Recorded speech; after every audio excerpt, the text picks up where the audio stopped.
Welcome to the Crime Redefined Podcast, produced by Zero Cliff Media. Coming to you from the US Bank Tower, high above downtown Los Angeles. In our podcast, we drill deep into forensics and criminal investigation from the viewpoint of the defense, as well as explore the intersection of the media and the justice system. Welcome to the Crime Redefined Podcast. Hopefully you're coming back for more. This is Dion Mitchell along with Mehul Anjaria, and we're excited to bring you yet another fascinating guest today. Yeah, Dion, you might say that our guest today is the very essence of the phrase crime redefined. We're excited to talk to Michelle Freed. She specializes in hypnosis and remote viewing. Now, you had talked a little bit about a case that you worked on. But could you give us a couple other war stories that either you worked or that you've heard about where, your field made a huge difference in a case? Yeah. So I did work on a missing persons case. And that's all they said, missing person. And so I didn't know if it was male or female. I didn't know even where in the world it was. Nothing. And the first thing when I put my pen on the paper, I just knew that this person was not alive. I just knew it.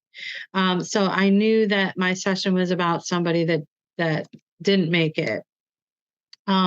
So some of the highlights of that session were that I used this method called triangulation, where I tried to find 3 landmarks. And so I kind of drew sketches of them. So we sketch also, by the way. So we write our perceptions, but sometimes we feel like we need to sketch. So I drew an X in the center, and then I felt around like my paper to figure out what is really important in the area. And I found 3 things. One was a dilapidated building or structure. I felt like it was a foresty area. There was a body of water, and there was a big, huge boulder. And so what happens when you do that is the detectives, they know where this place is. So when they see these 3 things or what I'm describing, they just take that and they look on their map. Where can we find something that has a body of water, dilapidated building, it's in the forest, there's a big, huge rock, and they kind of match it up. And so what they were able to do is that. So what they found was it was a male college student this dilapidated building was actually a bar. And he got drunk, walked down a path through a wooded area where there was a body of water. He took out a boat and it capsized and hit him. He died of a head injury. So, and of course, I did see this subject from a bird's eye view, and I did see blood on his forehead, but I thought it had something to do with the boulder. So in my mind, I guess my left brain came in, think it was a boulder and not a boat.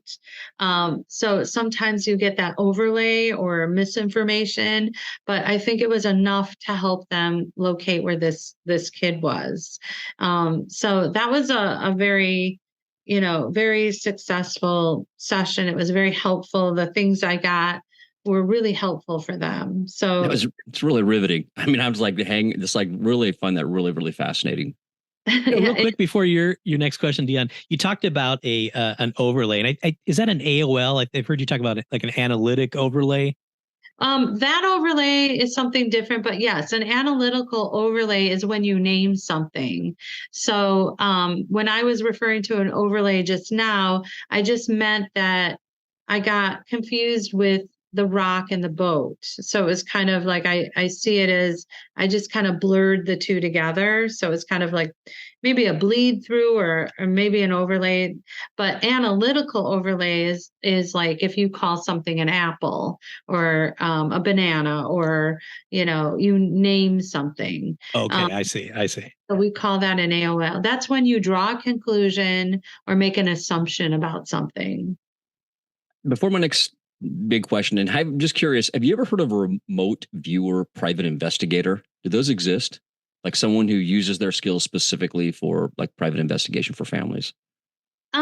I think there is a team. I can't remember the name of the company, but a friend of mine started a company and she did get her certificate or license to be a private investigator.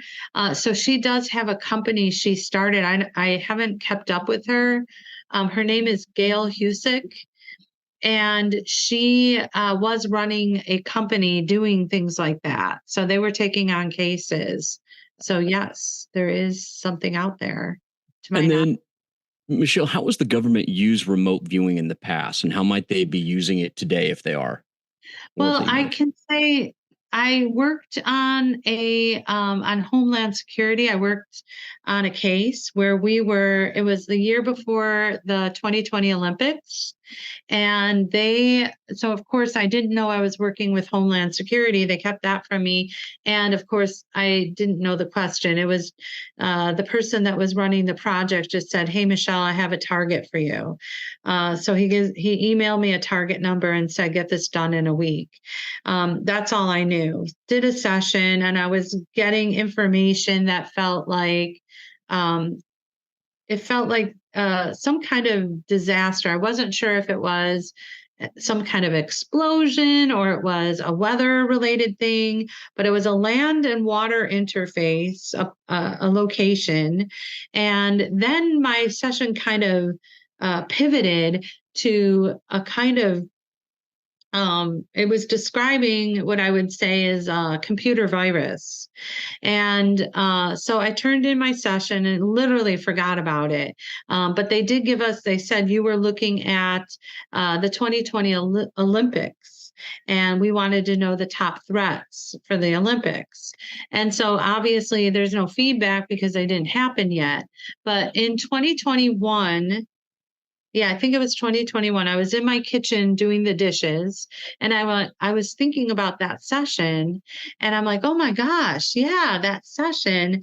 And I all of a sudden realized, wait a minute, one of the top threats and why the Olympics didn't happen in 2020 was not a computer virus. It was a different kind of virus. It was a coronavirus.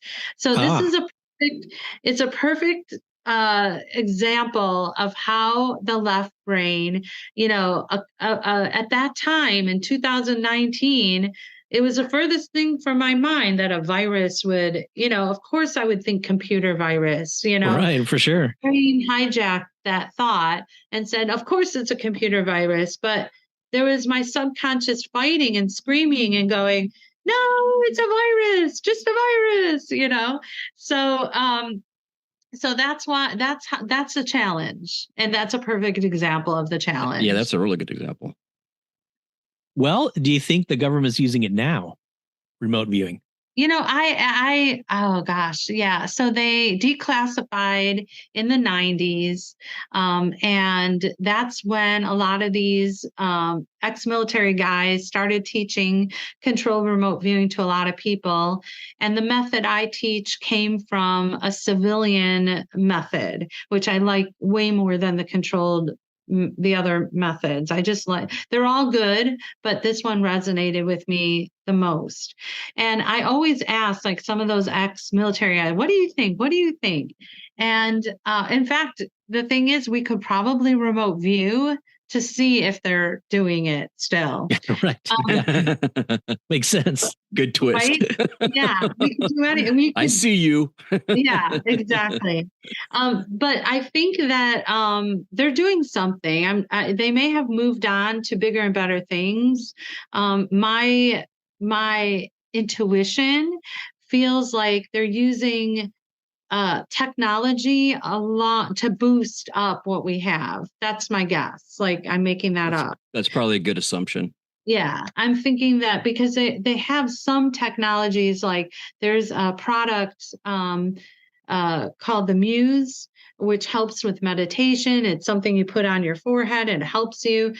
There's Dr. Pershing, he passed now, but he made something called the God helmet, which some people believe, some people don't. But it looks like technology is making its way, with our apps and algorithms and sure, yeah. I'm sure that they have to be working on some kind of way I know it sounds like sci-fi, but that's what I think. That's my guess. Well, Michelle, like you said, it seems like law enforcement uses, remote viewing and things like that as a last resort rather than a first resort. What do you think it's going to take to change that dynamic and that thinking?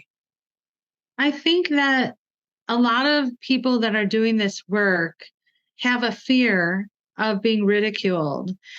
Yeah. And I think if more people would stand up, that's what I really want to teach everybody remote viewing. I wish if money wasn't, I keep my prices as low as possible, but if I was independently wealthy, I would just be teaching it.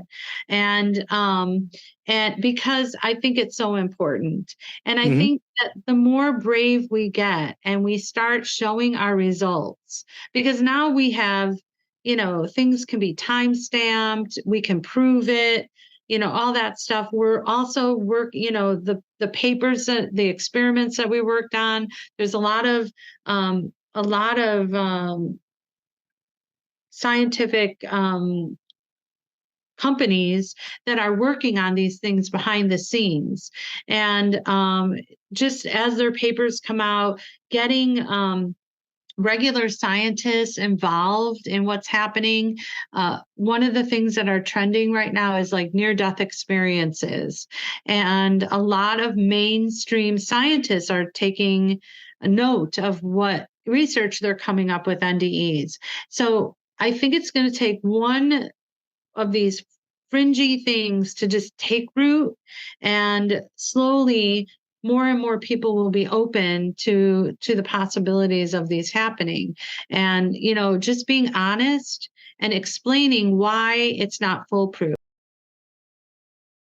Beth Deering uses her unique gifts to help the grieving and those who have had traumatic experiences. She works with veterans and first responders, guiding them through the problems like PTSD and substance abuse. But that's not all. Beth also assists law enforcement in the investigation of cold case homicides and missing person cases. So usually what they will do, they'll put me, like what they did the very first time I started working with these officers, they put me in an unmarked car and they would take me around to either locations where a crime had been committed or just a general location. And that's kind of what they did for me to test me. And I completely understand that there's a lot of people out there to profess to have a gift. And that's the last thing that I ever want to do is waste an officer's time. They have time is money. Time is very significant in an investigation, especially a cold case or a missing person. And there are many people that are waiting, for information to be handed over. So I basically go in as cold can be. And when we do get to a location, I will just hone in on my skills. I might start to see something, feel something, hear something. And that's something maybe I can tell your audience as well, gentlemen, is some mediums are clairvoyant or they're clairaudient, where they're all knowing, where they see things or they hear. I've been given the ability that I use all of my senses. So I hear, feel, see, smell, and taste. I taste physical things that aren't here, but are for me physically in the spirit world, or it could be something that someone had. It could have been a sickness. It could have been something pertaining to a medication. Prime example is if I taste metal, that's a gunshot for me. So I also am empathic, where I can pick up on physical sensations of those that are currently residing here, the living, as well as those that have crossed over. So basically, it's almost like a movie in my head where I see things, I see scenes, I see maybe something happening, or oftentimes if I go to a location, I might even be stepping back in time, and that's called a place memory, where something has occurred there, but I see it. Could have been 20 years ago, 30 years ago, 100 years ago, and I see it being reenacted in my mind. I hope that explains it. Yes, absolutely. I've got a follow-up question to that, and this is just my scientific mind thinking. Typical tools, conventional tools for law enforcement investigation, there's a lot of, calibration, controls. I'm thinking of like a drug dog. There's proficiency tests, all of that kind of stuff. Do you have anything similar to that to just make sure that, your that what you're feeling is correct, or it's, you're not rusty or something like that? Oh, absolutely. If I go into a situation and I might even start doing automatic writing, we also have people that can back up what I'm picking up on, that they will start to actually investigate names. Say a name comes to mind or I'll hear something, that these officers will go ahead and in fact take the evidence that I'm providing, or hopefully information that I'm providing, and they have very thoroughly researched things to make sure that they're accurate. That's I don't know if I'm listening to this going, kind of like losing my train of thought going, this is really amazing stuff. Are there any success stories that you can share regarding your work with law enforcement? We actually are working on a case right now. It's very close to hopefully coming to an end for a young lady that was murdered several years ago. I've been given some updates on that one. There's been a couple other missing persons that have been closed cases that we were able to do. I'm currently working on about 6 to 8 active cases right now, and a lot of them are very nationally known cases that we're working exclusively with. Thank you for listening to the Crime Redefined podcast. Like us on Facebook and follow us on Twitter at Crime Redefined. Please send us your comments and questions and join us for the next episode.